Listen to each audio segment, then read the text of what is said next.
አንድ ዓመት ተኩል የተሻገረው የተሟላ ማክሮ ኢኮኖሚ ማሻሻያ ትግበራ በኢትዮጵያ የረጅም ጊዜ የኢኮኖሚ ጉዞ ላይ አዲስ ምዕራፍ ከፋች ሆኖ ቀጥሏል።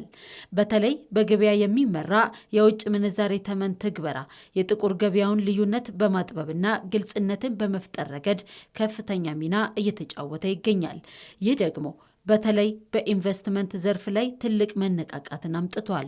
ዶላር ሸቀጥ ነው፣ በብር የሚገዛ ነገር ነው።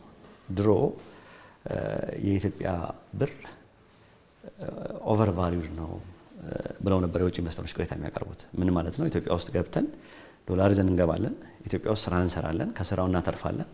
ያተረፈው ወደ ዶላር መንዝረን ልንወጣ ስንል ጊዜ ስለማናገኝ በውድ ዋጋ እንገዛለን። ስለዚህ በስራ ያገኘነውን ገንዘብ እናጠዋለን። እናንተ ጋር መጥተን ንግድ አንሰራ ወይ ሌላ ሀገር ሄደን ብንሰራ የተሻለ ያዋጣናል። ምክንያቱም ከንግዱም እናገኛለን፣ ምንዛሪውም ደግሞ በገበያ ነው የሚወሰነው። አሁን ይሄ ነገር በመስተካከሉ በጣም ሪከርድ የሚባል ፍሰት እና ያሉት ምናልባት ጠቅላላ የውጭ ምንዛሬ ፍሰቱን በቁጥር ባስቀምጠው ወደ 18.6 ቢሊዮን ዶላር ደርሷል። አሁን 2026 ላይ በወጣ ሪፖርት ማለት ነው። እንዲሁም ምናልባት በ2018 የመጀመሪያ ግማሽ ዓመት ብቻ የ2.3 ቢሊዮን ዶላር ተገኝቷል ከዚሁ ማለት ነው። ይህም ምናልባት የኢኮኖሚ ማሻሻያው በባለሀብቶች ዘንድ የተፈጠረውን እምነት አሁን ሳነሳ የነበረውን ፍራቻቸውን እንዳነሳንላቸው ያሳያል ማለት ነው። በማክሮ ኢኮኖሚ ማሻሻያው ቀደም ሲል በመንግስት ቁጥጥር ስር ለሚገኙ ተቋማት ብቻ የተሰጡ አገልግሎቶች ለግሉ ዘርፍ ውድድር ክፍት ሆነዋል። ማህበረሰቡም የተሻለ አገልግሎትን በተመጣጣኝ ዋጋ እንዲያገኝ በር እየከፈተ ነው።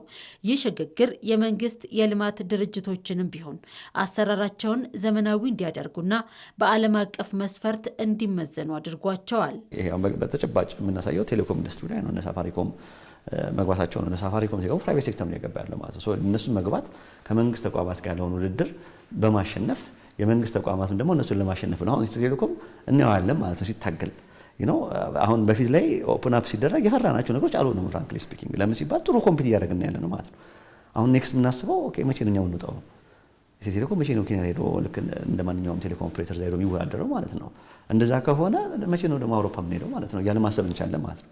ነገር ግን ያችን ለመሞከር አትሊስት ራሳችን ሜዳ እንደዚህ ያመጣን ማየቱ ተገቢና ለወደፊቱ እንዳልሽው የምርት ጥራት፣ የምርት ተወዳዳሪነት እና ብሎም ደግሞ ሁልጊዜ እኛን የሚያድነን የወጪ ንግድ ነው። ስለዚህ የኛ ተቋማት ከሀገር ወጥተው ዶላር የሚያመጡበትን እድል የተፈጠረላቸው ነው ብዬ አስባለሁ።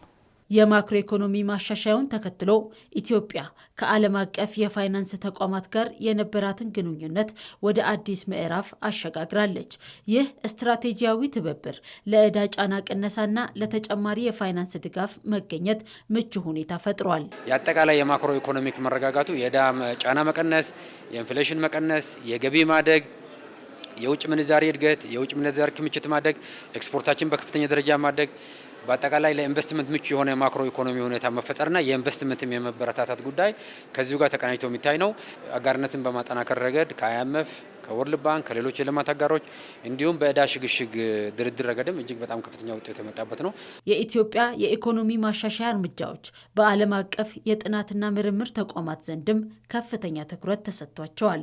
በኦክስፎርድ ዩኒቨርሲቲ የኢኮኖሚክስ ፕሮፌሰር የሆኑትና የታዳጊ ሀገራትን የፖሊሲ ለውጥ የሚከታተሉ ባለሙያዎች ኢትዮጵያ የጀመረችው ሁለንተናዊ የማክሮ ኢኮኖሚ ማሻሻያ ለእድገትና ለዓለም አቀፍ ተወዳዳሪነት ያለውን ፋይዳ አድንቀዋል። የኢትዮጵያን ኢኮኖሚ ላለፉት 30 ዓመታት በላይ በቅርበት ተከታትያለሁ። በተለይ ባለፉት ጥቂት ዓመታት ከፍተኛ የሆነ ለውጥ አሳይቷል። ከአንድ ዓመት ተኩል በፊት የተደረገው የውጭ ምንዛሪ ተመን በገበያ የሚወሰንበት አሰራር ለውጡ ወሳኝ ምዕራፍ ላይ መድረሱን አመላካች ነው። በእኔ እይታ በወቅቱ ከዚህ የተሻለና አስተማማኝ አማራጭ አልነበረም። በብዙ ሀገራት መሰል ሪፎርሞች በፖለቲካዊ ምክንያቶች ወይም በልዩ ፍላጎቶች ግፊት ምክንያት ይዘገያሉ። ቢተገበሩም አስገዳጅ በሆነ መልኩ ነው። ኢትዮጵያ ግን ከዚህ የተለየ መንገድን ተከትላለች። መንግስት የሪፎርም አጀንዳውን በባለቤትነት ለመምራት ያለው ቁርጠኝነት የሚያስደንቅ ነው። ይህም የሪፎርሙን ተአማኒነት ከፍ ያደርገዋል። መረጋጋትን እየፈጠሩ እድገትን ማስቀጠል ቀላል ስራ አይደለም። የማክሮ ኢኮኖሚ ማሻሻያ ፖሊሲ ኢትዮጵያ ራሷን ለዓለም ገበያ የከፈተችበት፣ የኢኮኖሚ ስብራቶቿን የጠገነችበትና ለልጆቿ ብሩህ ተስፋን የሰነቀችበት የታሪክ አሻራ ሆኖ ቀጥሏል።